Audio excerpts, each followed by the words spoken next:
Sebelum menonton, jangan lupa like, subscribe, dan tekan tombol lonceng. Selamat menyaksikan. Tren pertumbuhan startup di Indonesia cenderung meningkat meski di tengah ancaman ekonomi global yang tidak menentu. Wakil Menteri Komunikasi dan Digital Nezar Patria menyatakan, kini peluang pertumbuhan itu makin besar dengan pemanfaatan deep technology. Menurutnya, teknologi mutakhir memungkinkan startup memberikan alternatif solusi atas permasalahan yang kompleks dan menjadikan Indonesia sebagai startup powerhouse di Asia Tenggara. Seperti disampaikan Wamenkomdigi Nezar Patria dalam konferensi pers NEXBI Fest 2024, Bridging Digital Inclusivity and Sustainable Growth Through Synergy Collaboration di Hotel Ritz-Carlton, Mega Kuningan, Jakarta Selatan. Nezar Patria menjelaskan banyak startup global mengembangkan proses bisnis berbasis deep tech. Penerapan teknologi mutakhir ini dapat memperkuat proses bisnis, meningkatkan efisiensi. Di Indonesia, sejumlah startup telah memanfaatkan teknologi secara tepat guna, salah satunya e-Fishery. Wamenkomdigi Nezar Patria mengapresiasi adopsi itu karena dapat menghasilkan manfaat dan dampak signifikan.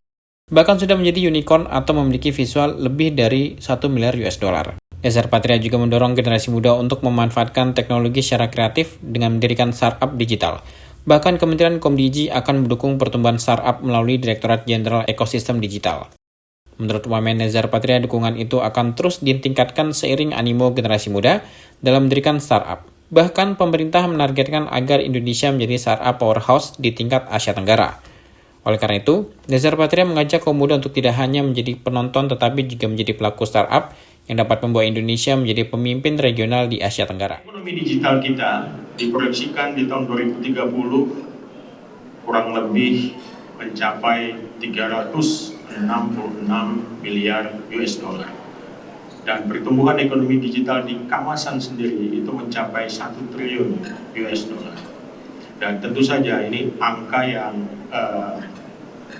sangat signifikan untuk bisa menopang pertumbuhan ekonomi kita ke arah 8%. Yang ingin kita lakukan saat ini, terutama di kementerian kami di komunikasi dan digital, kita coba membuat konektivitas ini menjadi meaningful connectivity, konektivitas yang bermakna.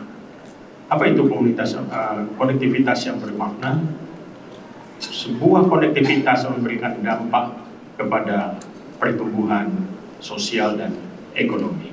Ini yang hendak dicapai karena dengan jangkauan yang begitu besar, kalau dia tidak memberikan satu impact yang positif kepada pertumbuhan ekonomi, maka ya gerak kita akan biasa-biasa saja.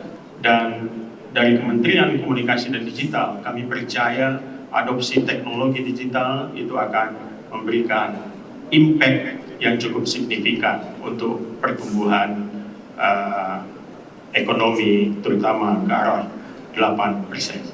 Kita berada di persimpangan yang cukup kritikal dan karena itu dibutuhkan satu semangat yang tinggi, kolaborasi, dan juga optimisme dalam menghadapi banyak tantangan-tantangan ke depan. Kami hanya ingin memberi satu garis bawah atau mempertebal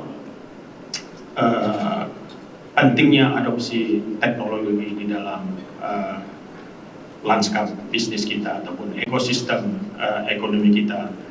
Di dalam konferensi pers, hadir Director of Digital Innovation Telkom Indonesia M. Fajrin Rashid dan CEO MDI Ventures Donald Wiharja. Tim Elgen Media melaporkan.